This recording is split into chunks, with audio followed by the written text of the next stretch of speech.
नमस्कार दोस्तों, मैं हूं मयूर परीख। मुंबई महानगर पालिका चुनाव को लेकर एक बहुत बड़ी अपडेट सामने आई है और ये अपडेट है कांग्रेस पार्टी के मामले में। ऐसे कयास लगाए जा रहे थे कि कांग्रेस पार्टी मुंबई महानगर पालिका के चुनाव में इंडी गठबंधन के तहत यानी कि शिवसेना यूबीटी और शरद पवार एनसीपी के साथ में मिलकर पालिका का चुनाव लड़ेंगे, क्योंकि उनका जो ट्रैक रिकॉर्ड है वो मुंबई शहर में अच्छा रहा है, लोकसभा में बेहतरीन रहा और विधानसभा में भी उनका प्रदर्शन ठीक ठाक ही रहा है। ऐसे में अगर वो गठबंधन मुंबई शहर में भी मिलकर एक साथ चुनाव लड़ते हैं तो उसके रिजल्ट अच्छे आने की उम्मीद थे। लेकिन इस समय जो हमें ताज़ा जानकारी मिल रही है वो इस प्रकार से है कि मुंबई महानगर पालिका के चुनाव में कांग्रेस पार्टी अपने बलबूते पर, अपनी ताकत पर खुद चुनाव लड़ने जा रही है। जी हां, दिल्ली में एक बहुत ही महत्वपूर्ण मीटिंग हुई और इस मीटिंग में महाराष्ट्र के जो ऑब्जर्वर हैं रमेश चेन्नीथैला, इन्होंने रिपोर्ट दिया है कि मुंबई शहर में आने वाले बीएमसी चुनाव में कांग्रेस पार्टी को अपने दम पे चुनाव लड़ना चाहिए, ना कि गठबंधन के तहत चुनाव लड़ना चाहिए। और अब इस पूरे मसले पर पूर्व मुख्यमंत्री पृथ्वीराज चौहान का भी बयान सामने आया है। उन्होंने एक अखबार को दिए हुए इंटरव्यू में बताया है कि बीएमसी चुनाव में कांग्रेस पार्टी को अपने दम पर अलग से चुनाव लड़ना चाहिए, इंडी गठबंधन के तहत नहीं। हालांकि मुंबई की जो कांग्रेस अध्यक्षा हैं वो हैं वर्षा गायकवाड़, लेकिन नसीम खान और दूसरे नेता जो हैं चंद्रकांत हंडोरे, ये सभी कोई अपना मुंबई शहर में स्टेक रखते हैं मुंबई कांग्रेस पार्टी में और इनके भी स्टेटमेंट्स जो हैं वो इम्पॉर्टेंट रहते हैं। और ऐसे में लग रहा है कि मुंबई महानगर पालिका चुनाव में कांग्रेस पार्टी अपने दम पे चुनाव लड़ सकती है।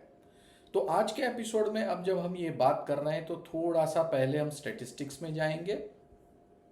मौजूदा जो आखिरी चुनाव हुआ था 2017 में, तो एनसीपी और कांग्रेस दोनों ने साथ में मिलकर चुनाव लड़ा था और 227 में से 40 कॉरपोरेटर चुन के आए थे, जिसमें से 31 कांग्रेस पार्टी के और 9 एनसीपी पार्टी के थे। लेकिन 2012 की बात करें तो उसमें कांग्रेस पार्टी को 52 और एनसीपी को 7 सीटों पे जीत मिली थी। और 2007 की बात करें, यानी कि आज से लगभग 15 साल पहले, 17 साल पहले, तो कांग्रेस पार्टी को 75 जितने कॉरपोरेटर जो थे वो उनके चुन के आए थे।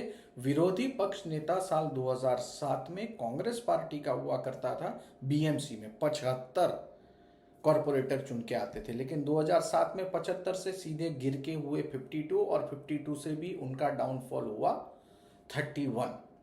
तो इस समय कांग्रेस पार्टी जो है वो मुंबई महानगर पालिका में एक बहुत ही बैड फेज में चल रही है, ये कहना गलत नहीं होगा। ग्राफ बिल्कुल सीधा नीचे आ रहा है, 75 से हाफ हो गई है कांग्रेस पार्टी इस समय। जहां एक तरफ मुंबई में ठाकरे बंधु एक साथ होंगे, यानी कि एमएनएस पार्टी, राज ठाकरे और शिवसेना यूबीटी, ये दोनों एक साथ होंगे, ये चर्चा चल रही है। बीजेपी एकनाथ शिंदे के साथ गठबंधन कर सकती है, यानी कि अब तक दोनों ने मिलकर कैंसिल नहीं किया है, ना ही हाँ भरी है, लेकिन कर सकती है, ऐसे कयास लगाए जा रहे हैं। वहीं दूसरी तरफ कांग्रेस पार्टी जो है वो सोलो जाने की बात कर रही है। ये एक बहुत बड़ा गैम्बल हो सकता है या फिर बहुत बड़ा विक्ट्री भी हो सकता है।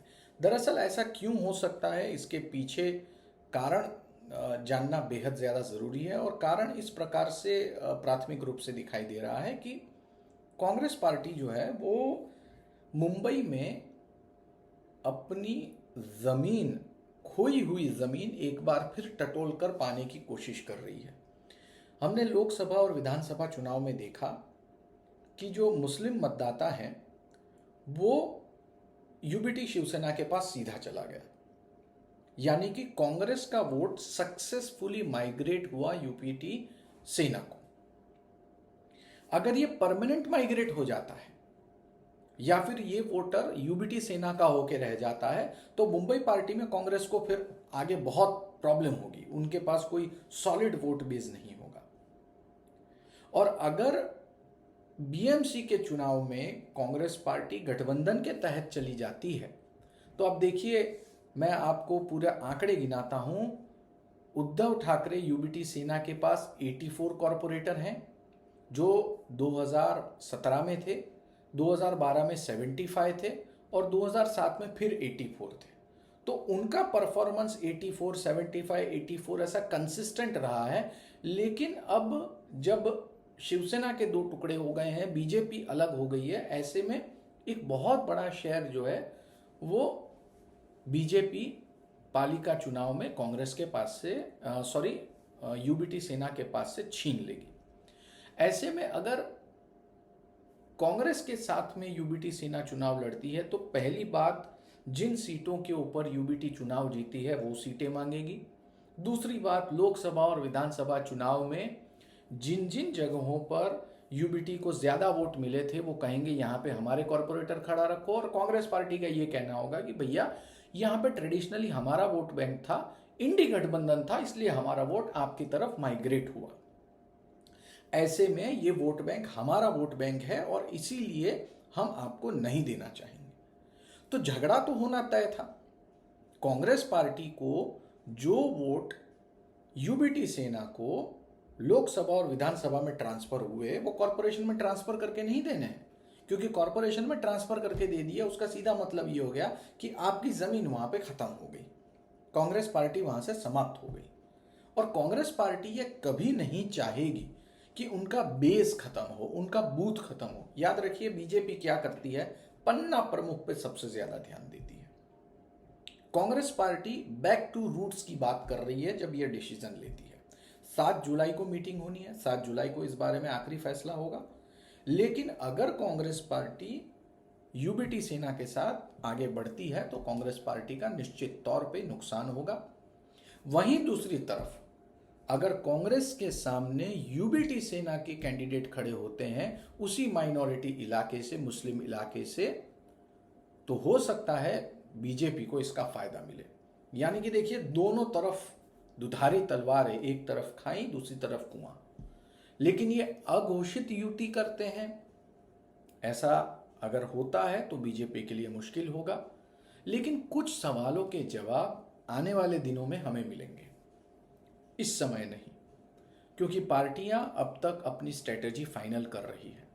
तो जिस तरफ मैंने आपको पिछले दिनों में एपिसोड बना के कहा कि शिवसेना ने किस तरह से 12 सिपह सालारों को जिम्मेदारी सौंपी है, फिर मैंने दूसरा एपिसोड बना के आपको बताया कि किस तरह से बीजेपी के कौन कौन से बड़े नेता मैदान में हैं, उन्होंने भी सुपर 12 की सूची बना के रखी है, उसके अलावा 27 लोगों की कमेटी बना के रखी है। और अब ये अपडेट आया है कांग्रेस पार्टी की तरफ से। तो देखिए, कांग्रेस पार्टी की इस समय ये तैयारी चल रही है कि वो सोलो आगे बढ़ना चाहती है और अपने दम पे पालिका चुनाव में अपना परफॉर्मेंस बेटर करना चाहती है। लेकिन जो पीछे से दिख रहा है वो ये चित्र दिख रहा है कि कांग्रेस पार्टी किसी भी हाल में अपना जनाधार जो है, अपने माइनॉरिटी वोट्स जो हैं वो अपने साथ में बनाए रखना चाहती है, उसे माइग्रेट पूरी तरह से नहीं होने देना चाहती जो लोकसभा विधानसभा में हुआ। दोस्तों, पालिका के सारे अपडेट्स आपको मेरी इस YouTube चैनल पर मिलते रहेंगे। इस चैनल को सब्सक्राइब कीजिए, वीडियो पसंद आया हो तो लाइक करें, कमेंट करें, दोस्तों के साथ ये वीडियो शेयर करना ना भूलें। वीडियो अंत तक देखने के लिए बहुत बहुत धन्यवाद।